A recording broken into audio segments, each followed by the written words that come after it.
Good morning, Higher Hope. This is Wednesday, May 13th, and just wanted to do a little check-in. It's a little later in the day, had a lot going on, but just wanted to kind of go off of yesterday with the question of how are you really doing? I can't really ask you that individually, every one of you, or everyone in the church, or all of my neighbors, but it is when I see people, I hope that we can lean into that. How are you really doing? And I'll just tell you where I am at.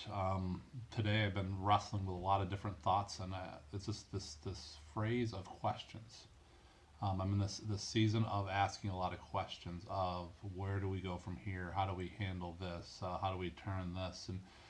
And yet, as I sit here looking at all the questions and all the answers I don't have, all the details and all the ramifications and specifications and expectations of people and government and you sit here with all these different things and unclarity.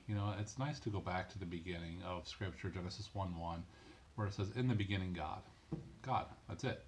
And it almost brings me to this place of peace in the midst of my questions as a leader, as a father, as a husband. That how am I doing? I'm questioning. Trying to navigate through the minefield of this time. And yet, there's a part of me, there's a lot of me that says, in the beginning, God. God was in the beginning. He's going to be in the end. He's the Alpha and the Omega. He's the creator of everything. And I get to sit in this place where God has the answers. God actually knows the right questions to ask. Sometimes I don't even know what the right questions are. And yet, He's God. And it's nice just to be able to hang on to something. It's like a childlike faith is what God desires of us. Just to trust, just to hang on, just to relax in the seasons of questions. We will always have questions. I think for me, this season has heightened those questions, and it made me even think a little deeper. And yet, I also know that God is God, and He has been God. He is the starter of all this.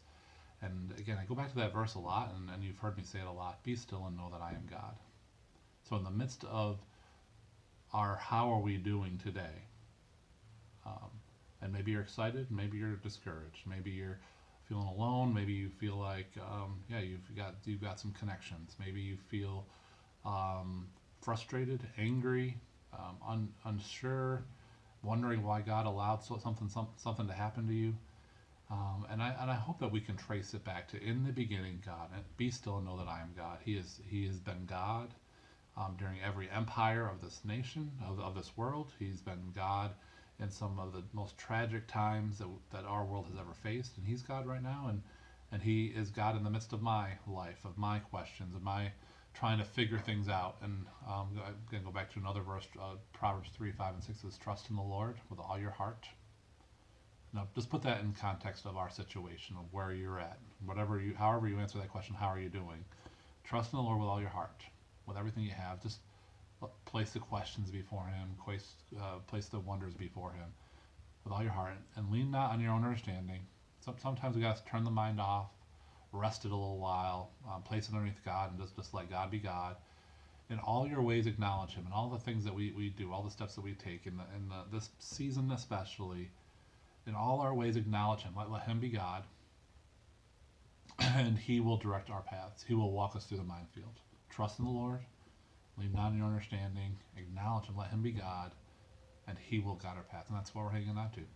In the midst of my questions, in the midst of where I am today, questioning, wondering what's next, how do I turn, how do I lead, God is still God.